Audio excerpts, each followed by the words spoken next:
Tiene la palabra el diputado Kicillof y le pido también que respetemos el tiempo.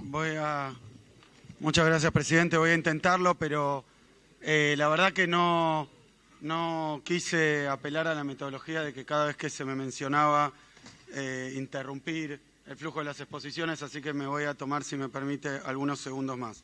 Pero lo primero que quiero decir es que hay que repasar un poco por qué estamos hoy acá, y eso es porque todos los bloques, menos el oficialismo, decidimos bajar al recinto, básicamente no para estar haciendo esta reunión, sino para retrotraer el tarifazo que hizo el gobierno. Ese es el acuerdo que existía entre los bloques, y de parte del Frente para la Victoria vamos a persistir y vamos a insistir en este mismo camino y vamos a pedir el acompañamiento de los demás bloques. Esto no es porque el Congreso deba fijar las tarifas, sino porque ya no falta ninguna evidencia de parte de la justicia, de parte de los sectores sociales, de parte de muchos diputados del oficialismo también, de que esto está mal hecho y que hay que empezar de nuevo. Acá hay que hacer tabula rasa y habría que hacerlo, como marca la ley, tratándose de una cuestión de esta importancia, con una discusión en audiencia pública y de esa manera poder salir de este atolladero en el que están. Yo creo que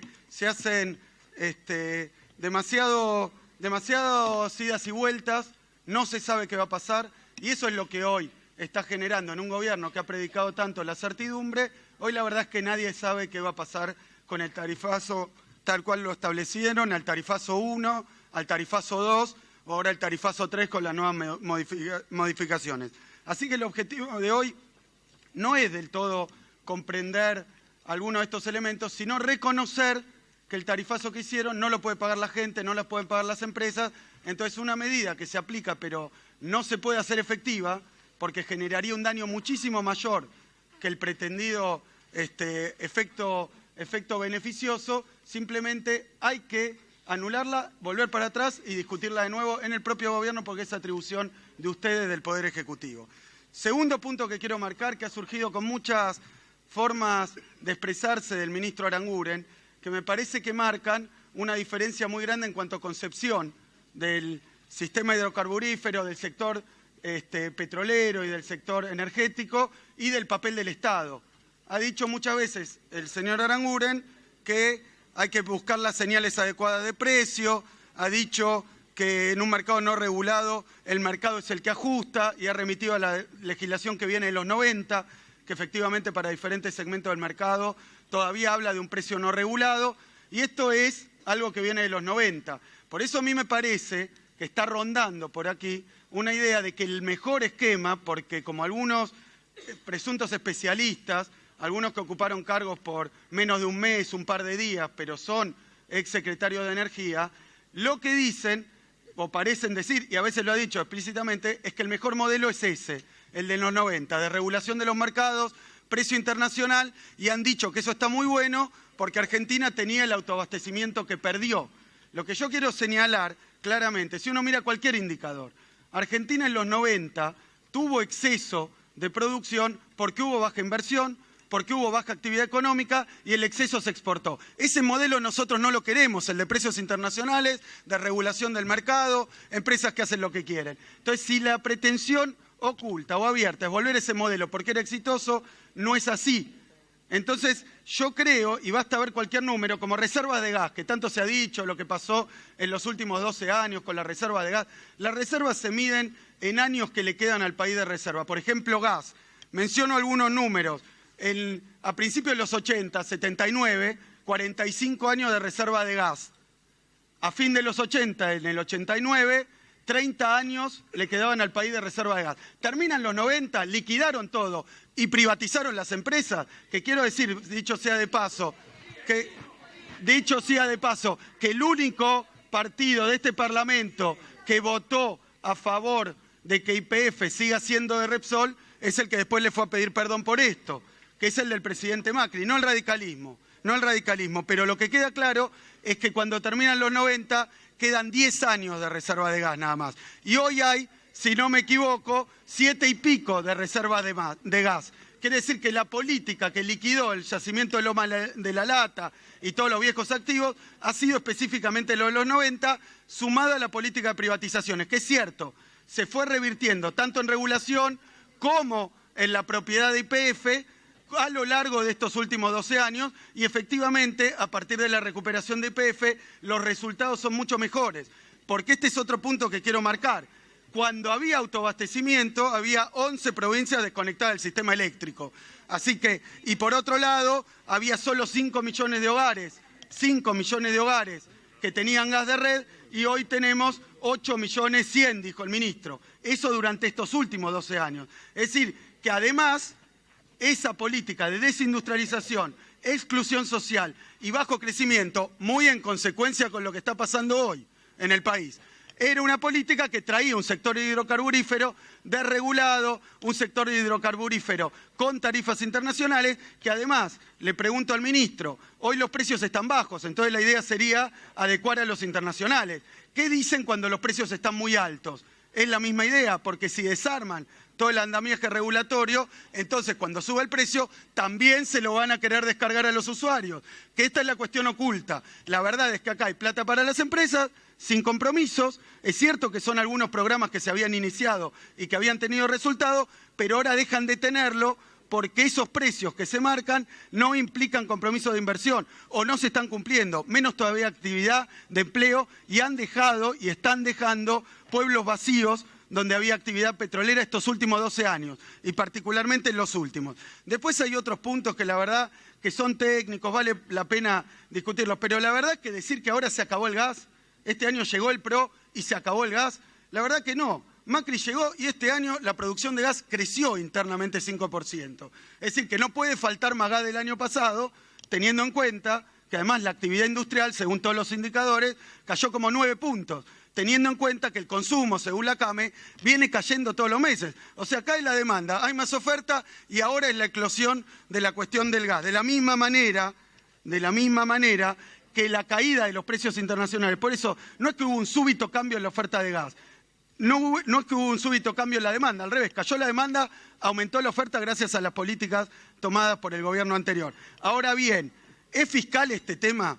Porque el otro que han dicho y lo han usado, como bien se decía acá, como un instrumento de extorsión a los usuarios, a todo el mundo, a la Corte Suprema, a los diputados. Si no se hace el tarifazo, y me hace acordar al blanqueo, a lo de los buitres, a lo de los jubilados, o se hace lo que el gobierno dice o va a haber enorme desgracia, va a haber tremenda hiperinflación, tremenda recesión, como si, y en particular están diciendo que la caída, que el aumento de las tarifas proviene de un requisito fiscal. Es decir, que no había otra forma de hacerlo que a este nivel, a esta velocidad y en este momento. Ahora, si el problema era el fiscal, como ya se ha dicho y como sabe todo el pueblo argentino, se han cansado de perdonarle impuestos a los sectores más concentrados. O sea que si tenían problema fiscal, por lo menos que el votante del PRO, pero digo toda la sociedad, discuta cómo solucionarlo, no con el tarifazo. ¿Por qué perdonarle 60.000 millones de pesos a los exportadores de grano, a las mineras y a todos los exportadores concentrados de la industria y trasladarle eso mismo al usuario? No es un problema fiscal, es una decisión de provincia, de política, una redistribución del gasto y de los impuestos en favor de los que más tienen y en contra, con una cuestión ideológica, porque creen en ese modelo. Lo que pasa es que están diciendo otras cosas, creen en ese modelo de regulación total de la economía. Eso es lo que creen. Si no, y dice el ministro, bueno, pero no podemos regular el precio porque la ley dice cámbienla si lo quieren regular.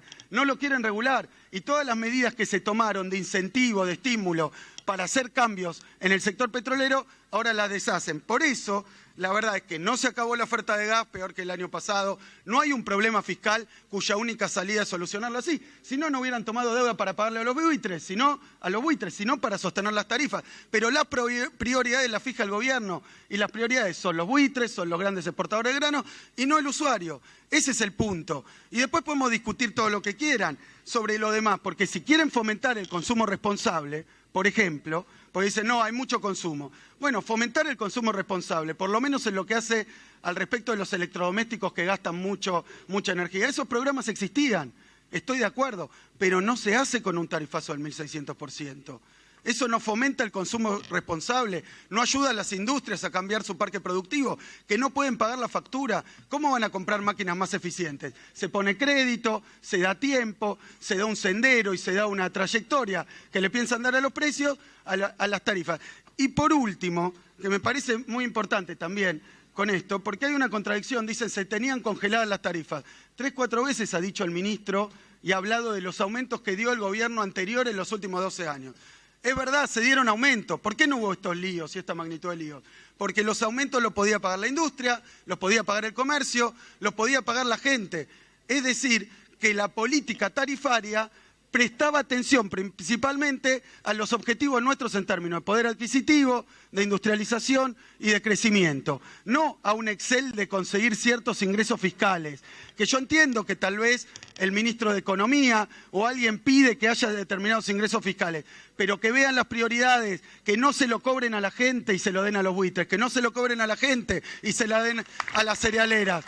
No es así, hay otras soluciones, no nos pongan siempre contra la espada y la pared, porque ya van 8 meses de esta metodología, de asustar y generar terror, que si no la hiper, si no el funde la industria, si no el país se va al tacho. No es así, vayan para atrás con esto y si quieren discutamos razonablemente qué es lo que piensan hacer con las tarifas en los próximos 4 años. Y se puede hacer, y lo digo también con respecto a la oportunidad, porque esto lo quiero hablar y con esto cierro y le hago la pregunta, que creo que es la pregunta del millón, al ministro Aranguren. La verdad, la oportunidad, porque si estuviéramos discutiendo solo el aumento del 1.600%, después recogido y convertido en un aumento del 400%, si estuviéramos discutiendo esto, que ya han criticado, Camaño ha criticado también Pitrola, diciendo que si le ponen techo, entonces no es para el ahorro, la gente va a gastar más, probablemente. Así que perdió su objetivo original al haberle puesto un techo. Pero yo digo, hay que tener en cuenta también el contexto, porque no es que cae un aumento del 1.600, que ya sería para ver si es posible de pagar por alguien, pero cae esto después de la devaluación del 60, una inflación que va a totalizar en el año entre 42 y 50%, cae después del aumento de, por supuesto, podemos ver lo que pasó con el transporte público, lo que pasó con el agua potable. Es decir, es la suma de todo eso lo que hace que este aumento, tal vez por ser el último, sea el que más problemas ha desatado. Pero la verdad es que es el paquete. Es un paquete que descarga en la gente, descarga en las pequeñas y medianas empresas y tiene ese resultado que también llamó la atención sobre la cuestión fiscal.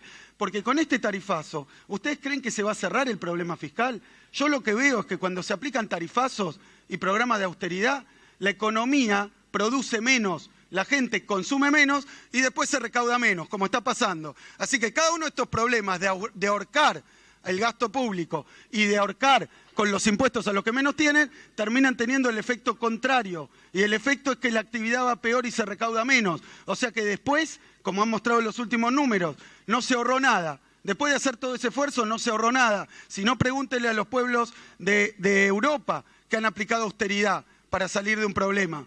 No sirve la austeridad, no sirve la austeridad. De esta manera no sirve porque descarga sobre la gente y la gente no puede comprar, no puede comer y no puede vivir. Y entonces tampoco consume y tampoco crece la economía. Ahora, la pregunta al ministro es esta. El panorama está planteado, ¿por qué podemos discutir 200 años sobre los aumentos que hicimos nosotros, los que hicieron ustedes, qué pasó con la producción, qué pasó con YPF, quién hizo? Pero la pregunta es, la que se preguntan todos, es, ¿el gobierno va a escuchar a alguien de todos, del propio sector oficialista, de la justicia, de las organizaciones populares, de los sindicatos, de las pymes, de los grandes empresarios, que le dicen, este aumento así no va? ¿Va a escuchar esto y va a ir para atrás con el tarifazo? Esa es la gran pregunta. Porque si no, no podemos hablar, no podemos pasar años hablando de cada una de estas cuestiones. Pero ¿va a volver atrás con el tarifazo o vinimos acá a ganar tiempo de nuevo para el gobierno, seguir aplicando las mismas tarifas y querer cobrar los retroactivos? Muchas gracias. Muchas gracias.